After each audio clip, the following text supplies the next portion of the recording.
Alors, j'imagine que vous vous sentez très bien après les exercices qu'on vient de faire ensemble. J'ai comme invitée aujourd'hui Julie Lemaire, chiropraticienne de la Polyclinique du Lac. Salut Julie. Bonjour Karine. Julie est ici pour nous parler de prévention de blessures, mais surtout, qu'est-ce que je fais? Tu sais, souvent, on dit, je mets-tu de la glace, je mets-tu du chaud, je prends-tu des anti-inflammatoires, lesquels? Donc, ça serait quoi tes conseils là, pour partir là, quand j'ai mal à quelque part? En fait, quand une blessure arrive, malgré tous tes bons conseils, des fois, les blessures arrivent. Donc, a priori, on met du froid. Quand on a une blessure aiguë, c'est toujours du froid, le 24 à 48 heures. Ce que j'aime bien expliquer aux gens, c'est pourquoi on met du froid et non du chaud et tout ça. Une fois que les gens comprennent le pourquoi, à ce moment-là, ils sont capables de prendre des bonnes décisions par eux-mêmes.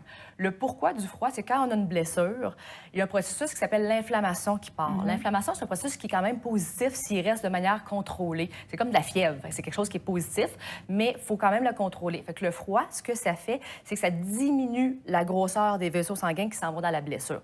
L'inflammation, elle vient du sang. C'est dans le fond des substances chimiques qui vont aller dans la blessure pour l'aider à guérir et à produire ce qu'on appelle du collagène qui va permettre au tissu de reprendre sa force par la suite. Donc, le froid va diminuer la quantité d'inflammation, mais va en laisser passer quand même parce que c'est important. C'est pour ça que souvent, quand une blessure n'est pas trop importante, qu'on n'est pas obligé de prendre de médicaments anti-inflammatoires parce qu'on va couper chimiquement à ce moment-là l'inflammation et on va couper notre processus de guérison aussi qui est important. Fait qu'il faut faire attention à la médication aussi. Il faut en prendre seulement quand on a vraiment besoin de ce côté-là.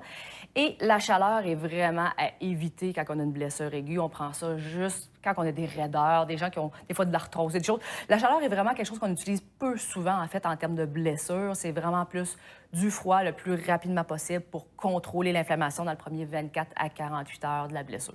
Puis éventuellement, quand est-ce qu'on vous consulte versus j'ai géré tout ça moi-même, je me sens bien, là, ça dégénère? C'est une super bonne question. En fait, le corps a une super belle capacité de récupération, donc on peut le laisser guérir. Une blessure qui est mineure, qui s'endure relativement bien, qui semble être plus musculaire, légère, on peut se laisser 7 à 10 jours pour guérir.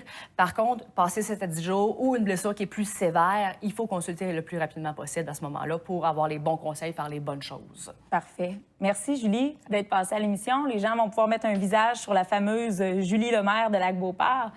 Alors, la semaine prochaine, on va faire un entraînement d'exercice avec bébé. Et puis, il va y avoir Émilie Guenette, chiropraticienne, qui traite beaucoup les nouvelles mamans, qui va être là pour nous donner certains conseils pour la progression vers l'entraînement.